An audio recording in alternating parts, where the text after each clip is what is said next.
It's just Vedic tradition. Says in the Bhagavatam, Trayena Shruti Gochara. It's just holdover from that time. Stri Shudra Dvija Bandhunam Trayena Shruti Gochara. They're not to be given Shruti mantra. So here, Brahma Gayatri is taken to be a Shruti mantra. So it's just in line with the tradition. But what I would say is that better than that is Srila Guru Maharaj's explanation. And that's open to everyone. And if you heard what I was saying at the time,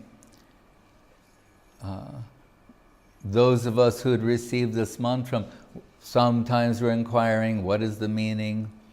And no one had the capacity to express that.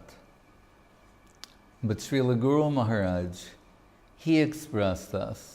And we've published it. It's in the end of the Guardian of Devotion. It's the last chapter in the subjective evolution of consciousness. The whole mantra is there. You can read the whole thing. But, so I don't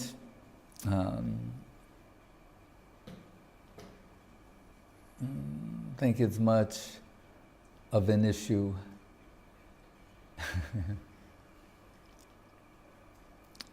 You know, the plane that the mantra, Guru Maharaj is saying, the target is Radha Dasyam. Right? We're told in Brahma Sangita, it says, in the 8 ear holes of Brahma. Why? Because he has 4 heads, therefore 8 ears. Right? And Saraswati, Dibya Saraswati, she's giving the mantra. Right? Is she not a female? So, if you want, I mean, that's not Brahma Gayatri, but it's Kama Gayatri. So Dibya Saraswati, a female, she's given the Kama Gayatri mantra. Brahma, when he hears the sound of Krishna's flute, in his 8 ears, he is saying the Om Bhur Bhuva Svatat Savitar, known as Brahma Gayatri. So, as Srila Guru Maharaj once said, who is a female here may not be a female there. And who is a male here may not be a male there.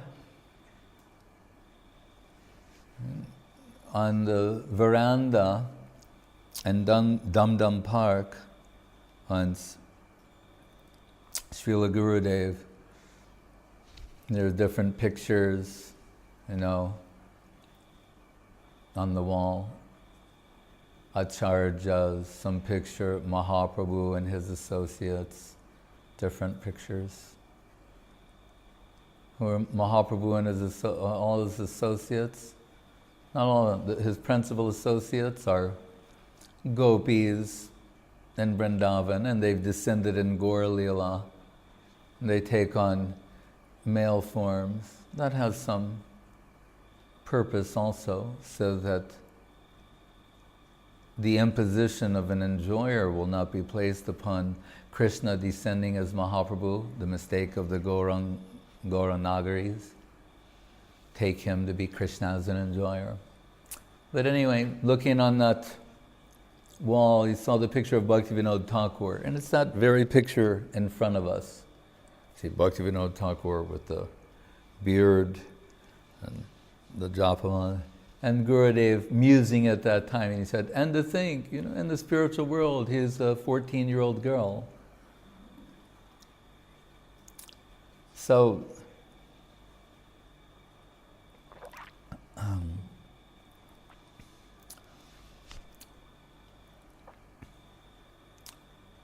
the Braja gopis, the wives of the Brahmins, they had not lived in the Gurukula, undergone the Shruti mantra, the sacred thread, and all of that. But we're told, they are expressed by Uddhava, Asam aho charanarenu jusham ahangsyam Vrindavane kimapi gomalato sadinam Yaddushtajam swajanam arjapatam chihitva Bejur mukunda parivim shrutibir vimrigyam. What the Shrutis are searching for, we say, Trayena Shruti Gotra, cannot hear Shruti. Those Shrutis, what they're searching for, they've got. Right? The half-civilized, stupid jungle girls of Vrindavan, the Braja Gopis, what the Shrutis are searching for, Nikila Shruti Moli Ratnamala. In Rupa Goswami's sloka, Guru Maharaj says that the Shrutis, that means the personified Vedic sounds, right? They're declaring Ratnamala, the crown jewel of all sounds, is the holy name of Krishna. And Srila Guru Maharaj says there that they must say this. To not say this, to not indicate this, would be to commit suicide on their part. So they're saying, of all sounds, of all that is to be heard, the holy name of Krishna is the central sound. So,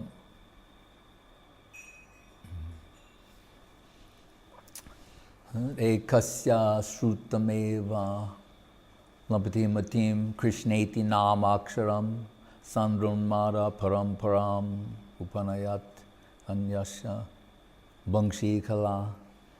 And one sloka of Rupa Goswami, Srimati Radharani saying, I heard the name of Krishna, and that captured my heart. Then I heard the sound of this flute, and then I was captured by that. And then the sight of this form of this beauty, I was captured by that. So now I'm torn in three. It would have been better to be dead than to be in this position. Of course, it's the name of Krishna, the flute of Krishna, the form of Krishna, but she's treating them as if they're three individual different people. So,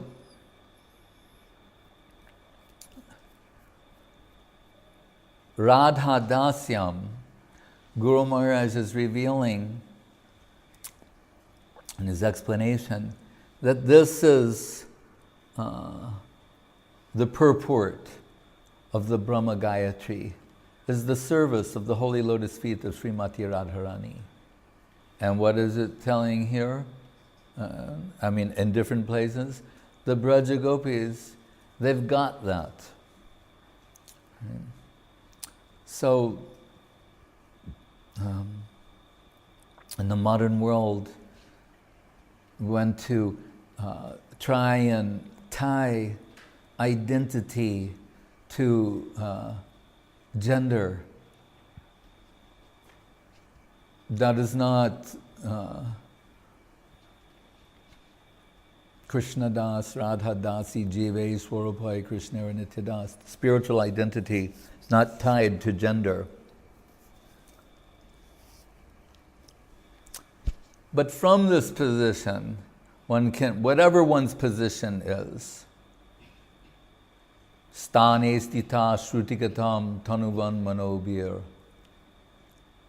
Jnane prayasamurupasana mantayeva, Jivanti san mukharita, Bhavadiya Vartam. Stane stita means whatever your position is, begin hearing about Krishna from substantial devotees, from authoritative sources,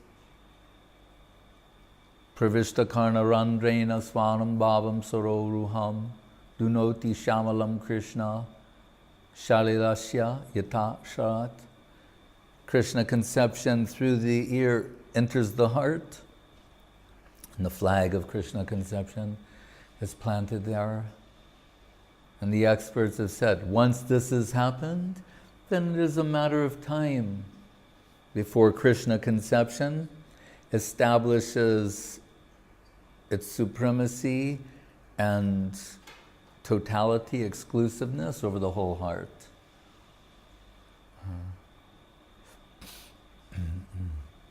Gopi bhav, gopi deho.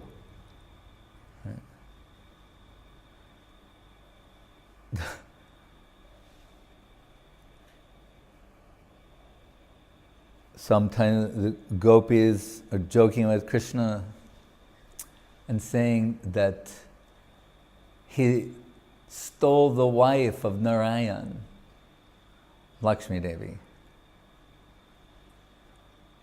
Right? Because we hear, she is as a golden line on his chest.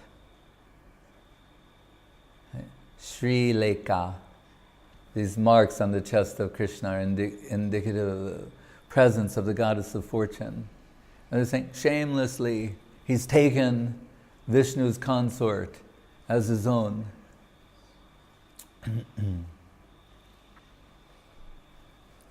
And we hear, though, I mean, that's their divine way of seeing things and expressing things.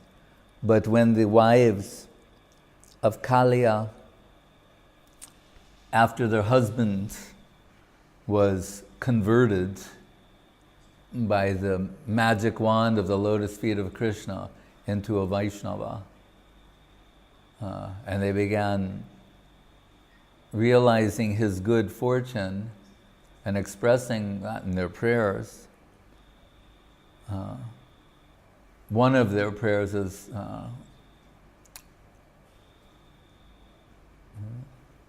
Tadeva vidmahe tavangri renu sparashadikarya yadvanchana sri lalana charatapo vihaya kamam ruchiram vrata vrata tasyaiva no Tadeva vidmahe something bhava Tadeva vidmahe. They say yadvanchana sri lalana charatapo. Sri was the desire of Sri Lakshmi Devi to enter into the Rasa Leela to get the dust of the lotus feet of Krishna. And to that end, to achieve that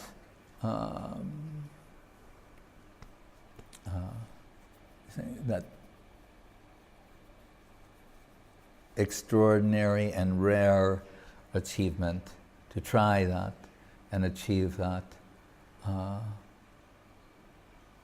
She Lalana Charat Tapo, she went to the Tapovan, to the forest, and executed austerities and penances for many lifetimes to try and get that position.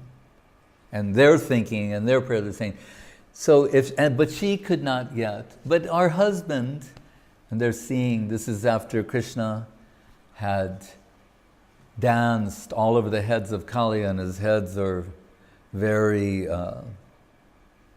dizzy and nauseous, but also decorated with the padaduli of Krishna. So they're looking at him, and he's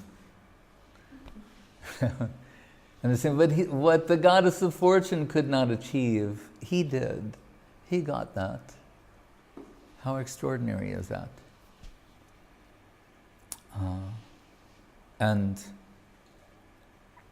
Mahaprabhu, in his meeting with Venkatabhatta, we're told during the Chaturmasya time,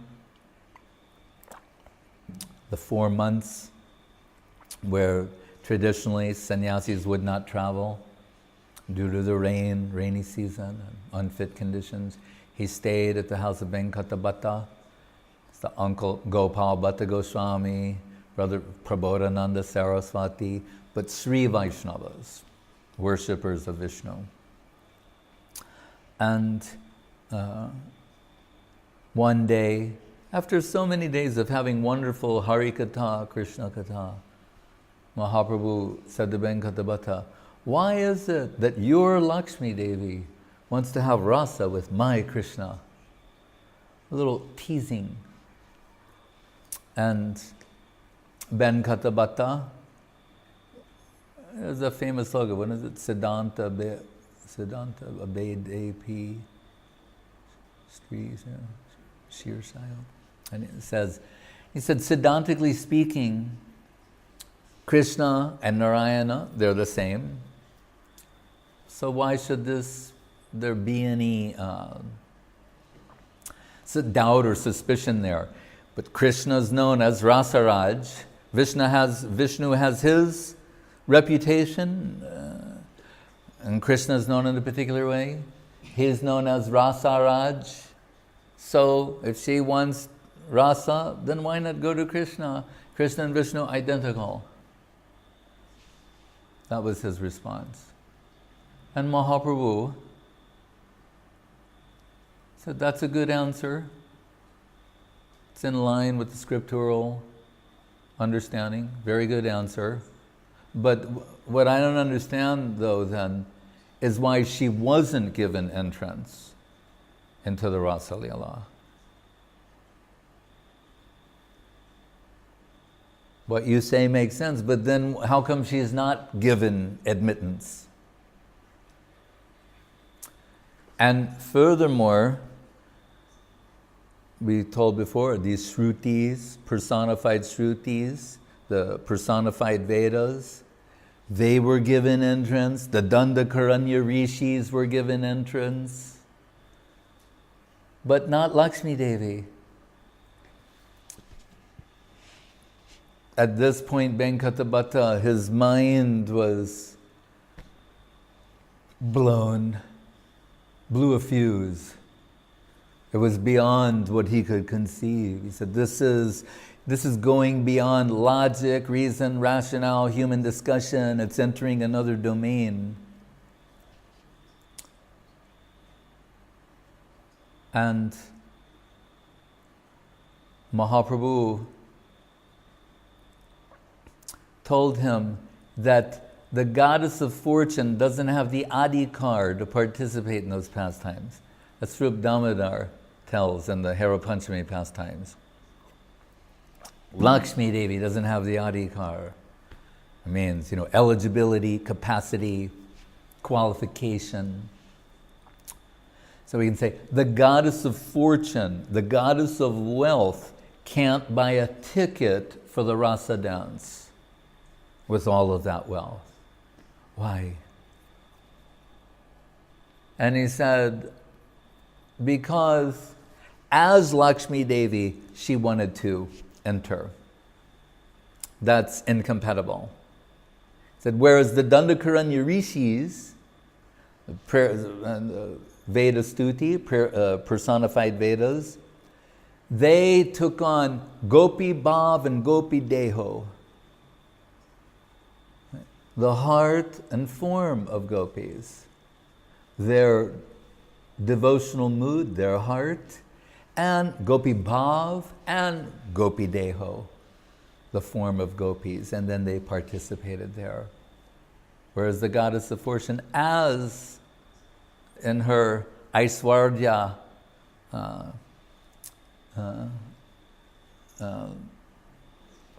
Roop, could not enter. But then he says, but don't think ill of Lakshmi Devi. Right? He said, as gopis, she is there. We hear in Brahma Sangita, what does it say about the gopis? Lakshmi sahasrashata sambrahma sevyamanam. Hundreds and thousands and millions of gopis. So, and Gurudev once, just a very simple way, drew this comparison between Narayana of Vaikuntha and Krishna of Goloka. Saying, Narayana Vaikuntha, one Lakshmi for one Vishnu, one Lakshmi for one Narayan. But Lakshmi Sahasrasata Sambrahma. Sevyamano. But hundreds of thousands and millions and billions of Lakshmis for one Krishna. Right. So,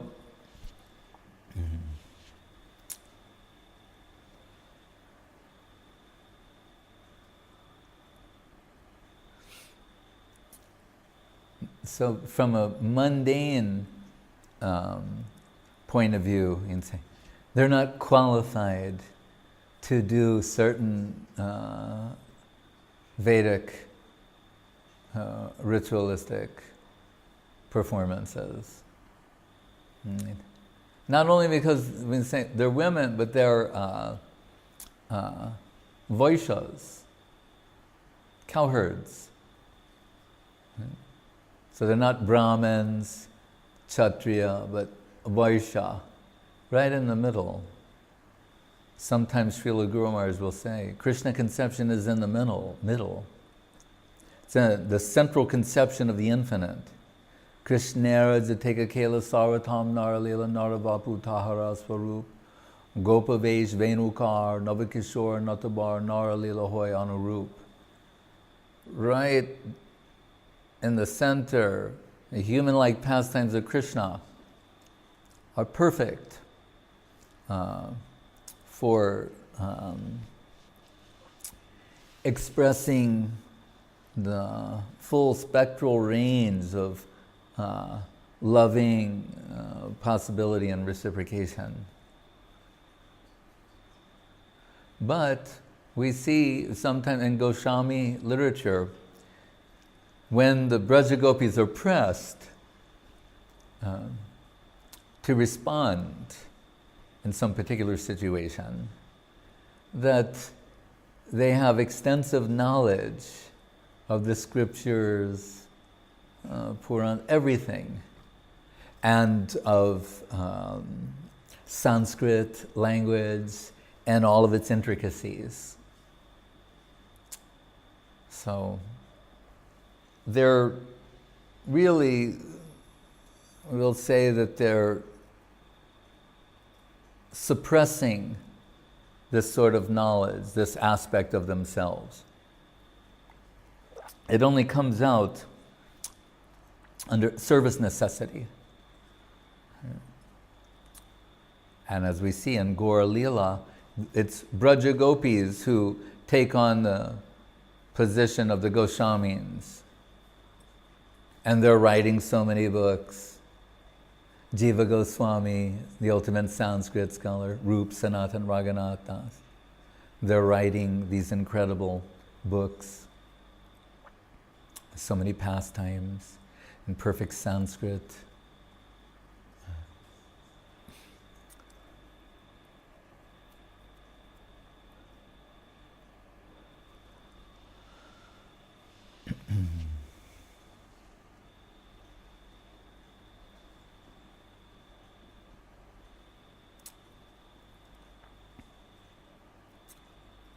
As we said earlier that the mistake of the Gauranagari Vad type of Sahajiya that wants to impose the position of an enjoyer upon Mahaprabhu, because Krishna is the Adi Purusha, the supreme enjoyer. So I think when Mahaprabhu appears, they're implying they had some erotic relationships, which is erroneous. Guru Maharaj says some of the ladies in Navadip, they may have expressed erotic sentiments toward Nimai Pandit, but they were never reciprocated. That said, they used some of the works of Narahari Sakar, Thakur, to try and justify this position. And it's dismissed wholesale by the substantial Vaishnavas. But he is not dismissed. He's a unique devotee. And he, according to his conception, he's expressing certain things towards Mahaprabhu.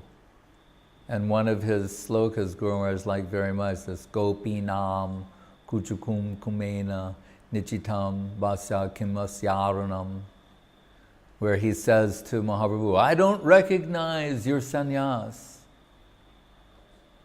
Everyone, what? He says, I don't recognize that you're a sannyasi. Why? Because am I supposed to believe that that famous womanizer, woman hunter, Gopa Viduti Vidham Brahma, from Vrindavan, meaning Krishna, he's become a sannyasi? No, I can't accept this. And I said, no, but he's, you see, look, he has the saffron cloth, and he said, I'm not fooled by that. He said, I know his cloth becomes saffron from the kumkum, from the Braja gopis. That's due to extensive mixing, that's made his cloth saffron. So I don't recognize that he's a sannyasi. So here we'll see Mahaprabhu, sometimes he's making reference to his position in society, that he's a sannyasi and he should observe the rules of sannyas and be very cautious, as when they're offering him very opulent Jagannath Prasad, Swarup Damodar and the other devotees, and Mahaprabhu says, give the rich prasadam to the devotees and I'll take some lafra, which means very simple, basic vegetables. And Swarup Damodar will tell him, right, so first he's establishing this as thinking of myself in terms of my social position, gender, he's a sannyasi, etc. He's moving in a particular way. Then Swarup Damodar says, you just try and understand that how Jagannath was enjoying this prasadam. It's all Jagannath prasad. It's not that it's rich, it's this, it's that. That's from an external point of view. Really, it has been converted into some sort of inconceivable nectarine substance. It's been relished by Jagannath. So you think of it in that way.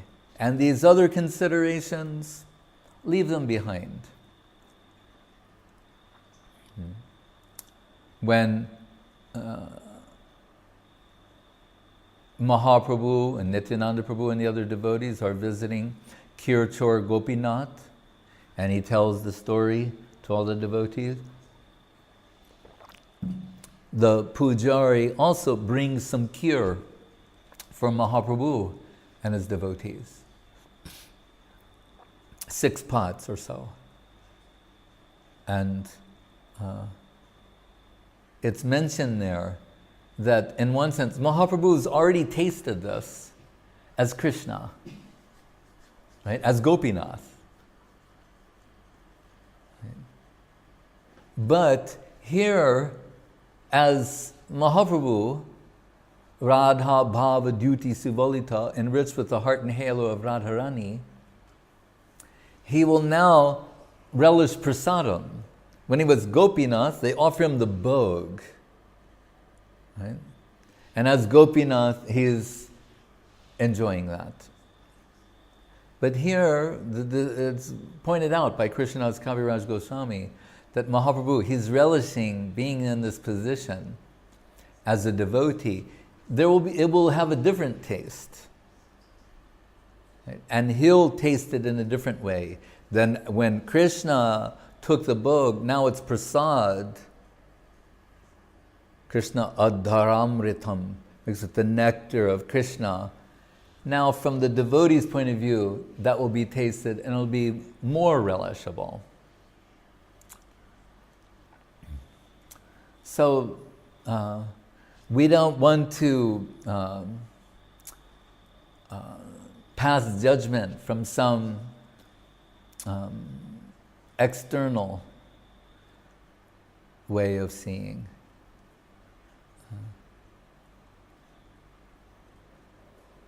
sometimes Srila Guru Maharaj would say, we're not interested in degree of dress, but degree of devotion. Right? On whether one is in white or saffron, whether one is male, female.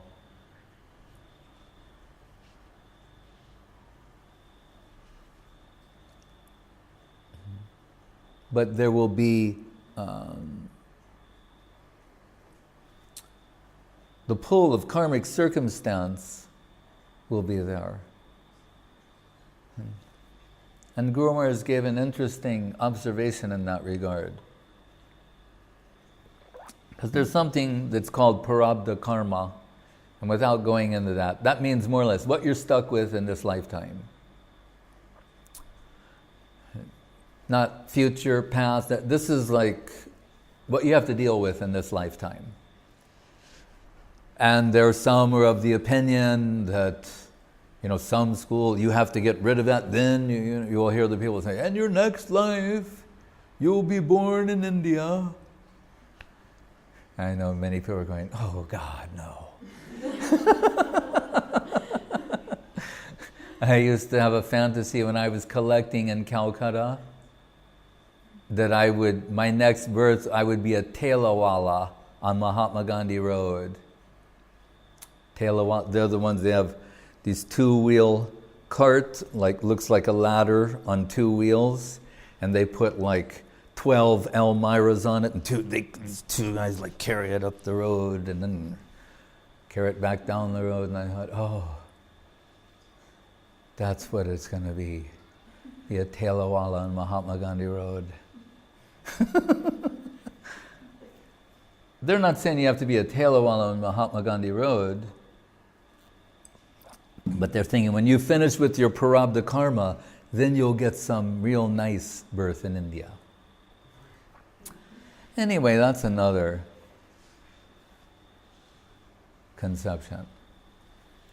But why did I say that? Because, Guru Maharaj. And again, this is on the basis of Vedic culture. So, in Vedic culture, the husband has some rights over the wife. Right? She has some obligation, some responsibility to the husband. And here, Guru Maharaj said, this is like the jiva, jiva. The karmic circumstances are like the rights of the husband. We've done certain things that have put us in our present position. And the force of karmic circumstance wants to assert itself over us. And it has a right to do that because we've done these things. And now they're coming. The karmic reaction. We're surrounded by karmic reaction. But Guru Maharaj said, here, and this is unique to him, he said, for the devotee, he introduced the concept of parakiya bhav. We know that's the very high aspect of Madhura Rasan, Braja Gopis.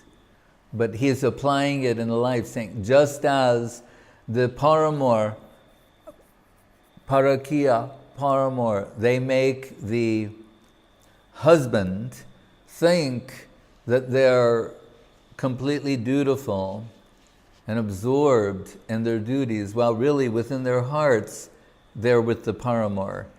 He said, so the devotee gives karmic circumstance its due, so that it appears the devotee is acting responsibly in terms of karmic circumstance, but really within the heart is given over to Krishna. That's what really matters, what is in the heart. So we're not here to try and adjust the endlessly mutable karmic circumstance. But whatever it may be, allow it to take its what is it? What is it taking? It's due. I don't know what other word to say at this moment. While the heart is given over to Krishna.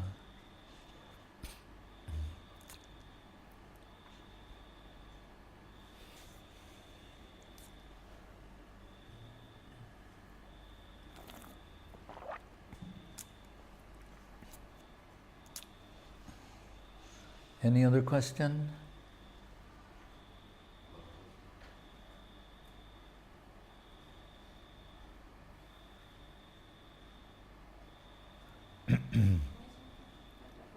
Yes. Can you explain the meaning of lokahita? Of what? Lokahita. I listened to the one lecture.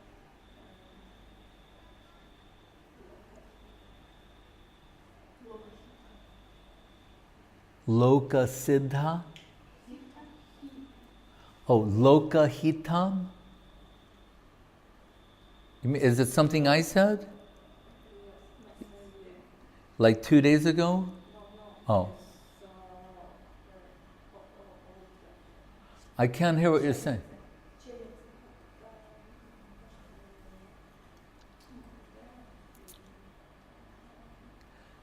Siddhaloka? I mean, I don't know what's being said. Someone tell me.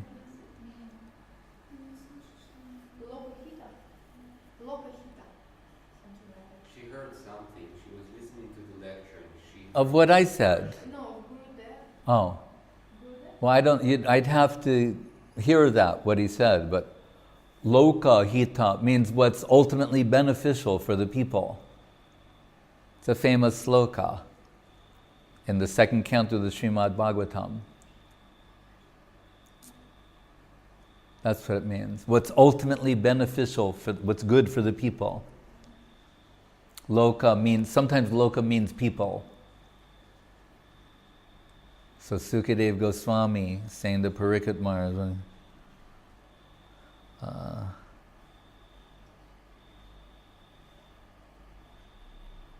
I can't remember the exact sloka, but it's in the second canto of Srimad Bhagavatam, talking about what is ultimately beneficial. Where he's saying, my dear Varyan Esate Prajna Loka Hita, something like that. There's what is called Shreya and Preya.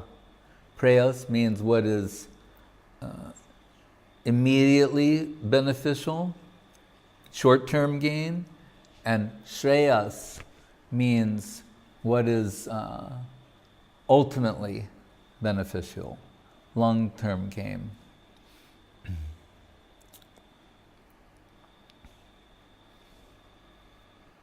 Yes. So, speaking about Narahari Thakur, what about Chaitanya Mandala, this book? Mangal. Yes, Chaitanya Mandala. We not supposed to read this book or... Srila Saraswati Thakur said that there are aspects of it where, as we told, the Gauranga Nagaris, they may have modified and inserted Gauranga Nagari Vad. Yes, so the book that Saraswati Thakur says is perfect in all respects is Sri Chaitanya Charitamritam. Even so much so he said, if Chaitanya Bhagavat, and sometimes it does, gives a description. These are the men who accompanied Mahaprabhu after he took sannyas. Chaitanya Charitamritam lists another group, saying we will accept what is said, if we're pressed, we'll accept what is said in Chaitanya Charitamritam as the ultimate authority. So really that is where our focus is. But Chaitanya Charitamritam, Chaitanya Bhagavat, if we're unacquainted with spiritual substance, particularly on nuances of Siddhanta, then we may be polluted by reading anything and everything that has the name of Mahaprabhu or Nityananda Prabhu upon it. So what is our necessity? Okay. Really, our necessity can be addressed by focusing upon the subject matter of Chaitanya Charitamritam. And what we see there, sometimes it sends us to the pages of the Bhagavatam or some other book. But have to be cautious. Same situation with the Bhakti Ratnakar. So now as popular devotee, because of the internet, I think you can read anything and everything. You don't know what is that book originally, what's the qualification of the person translating that. So many things. And then we'll read something and think that it is authoritative. Why? We should be more careful. Or go to India, visit some place, and the devotees will come back. The pujari at the so-and-so place told this story. He was pujari since last week or last month. Who is his guru? What is his connection? What is it? He's the pujari of the so-and-so place, and he told this story. Many stories are told that are what we call apocryphal. They're of doubtful authenticity. So without becoming acquainted with Gaudiya Siddhanta, as is given in the pages of Chaitanya Charitamritam and under the guidance of our Guru Varga, we won't be in a position to make a judgment on what's proper, improper, authentic, inauthentic. So you can see we're at a distinct disadvantage. So we're even more reliant upon our Guru Varga. What have they selected for us? Are they telling us, oh, you should run here, you should run there? We see where their main focus is and what they've extracted from here. Even the Bhagavatam, Gurudev and Guru Maharaj, they're not telling everyone they should try and make some exhaustive study on their own of the Srimad Bhagavatam. They've selected from there what is essential for us. I was in, what is it? In the Ukraine, a place called Donetsk. Is that the name? Okay. And one lady got initiated and she said, what should I do for my morning sadhana? I said, well, what are you doing now? She said, oh, I chant, my daughter and I, we chant the Narayan Kavacha. I said, why do you do that? She said, well, we read in the book, it says it's so auspicious and it should be done and everyone should. But interestingly, even in Prabhupada's lifetime, one of his disciples, leading disciples, reported to him that he was doing that. And Prabhupada said, why are you doing this? He said, well, you wrote in your book, one should do this and how important it is and you'll get this. So he read in the purport something that it seemed like Prabhupada was giving a resounding, wholesale, full recommendation to do this. But when he talked to him personally, he told you, I never told you to do that. I'm not asking you to do that. But he said, well, in the book, that's another thing. There are so many things. We'll say, one who hears this, one who does that, one is advised to do this. But that's why we have Guru, Sadhu Shastra Guru Vaishnav. We have the scriptures and then the living scriptures. So we need to focus on what's been selected by the Guru Varga as being substantial. Become acquainted with that. and not avoiding that. Right? What is the Bengali saying? Gora dengia gash kawe. The horse, what's in front of the horse today is called the trough. So there's the trough full of food, and it says the horse jumps over the trough and runs in search of food. Bengalis are knowing many things.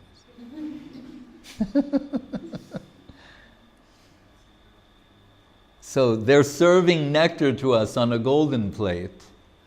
And we're going, is there going to be dessert? What's he eating over there?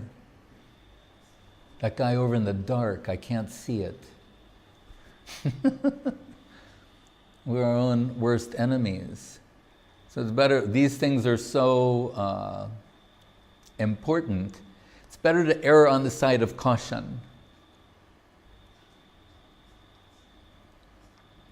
Like when Balabhabata told Mahaprabhu that his commentary was superior to that of Sridhar Swami, who's considered to be the principal commentator on Srimad Bhagavatam. And Mahaprabhu's famous joke was, because Shami also means husband, he said, one who does not accept the Shami is a prostitute. Right? And then there's another verse there, he said, and I used to use this to praise Srila Guru Maharaj, and he and Gurudev liked it very much. It says, Sridhar Shami Prasade Bhagavata Jani, Jagad Guru Sridhar Shami Guru Kori Mani. He says, Sridhar Shami Prasade Bhagavata, by the mercy of Sridhar Shami Bhagavata Jani, I know the Bhagavatam. Jagad Guru Sridhar Swami Guru Kori. That's why I accept him. He's Jagad Guru and accepted by everyone as the Jagat Guru. So in my approach to Guru Maharaj, I use that to say, if someone doesn't accept what he says, his judgment of things, it's one of the reasons Srila Saraswati Thakur gave him the sannyas name Sridhar. One reason.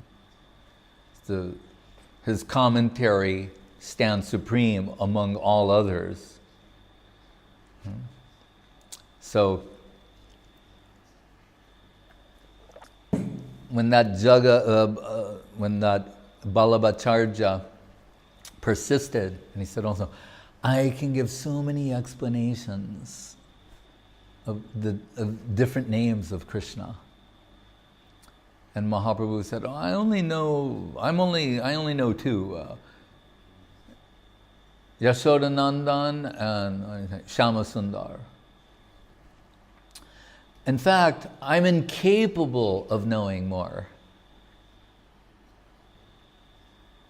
What does that mean? He says, Nam Namakari Bahudhan Ijasarvashai. Krishna has unlimited names. Certainly, he's saying, no, I only know two. He's talking about a particular quality. And also, the implication is, if you're not focused on quality, then you're going to be searching for quantity. So Rupa Goswami advises, don't initiate many disciples, don't make many temples, and don't read many books.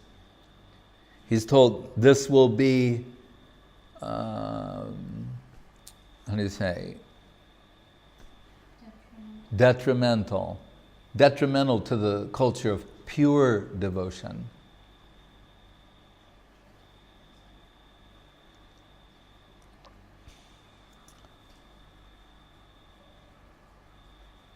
Mahaprabhu is taking the Amarama sloka, giving 61 explanations of one sloka.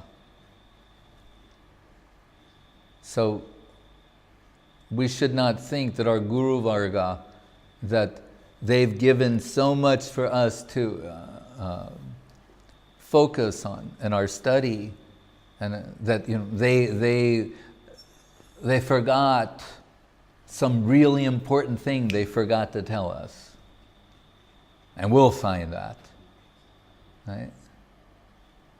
Well, they go something, Nana Shastra Vicharanai Kanipano Shaddharma Sangstapako Lokanam Hita. There again, Lokanam Hita. Karino Tribhuvane Manyo Sharanyakaro. They studied all these scriptures and extracted from them for the benefit of everyone. So really our focus should be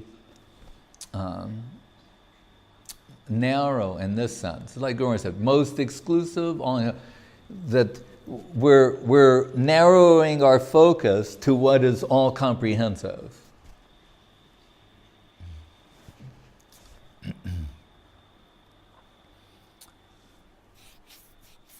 Hare Krishna.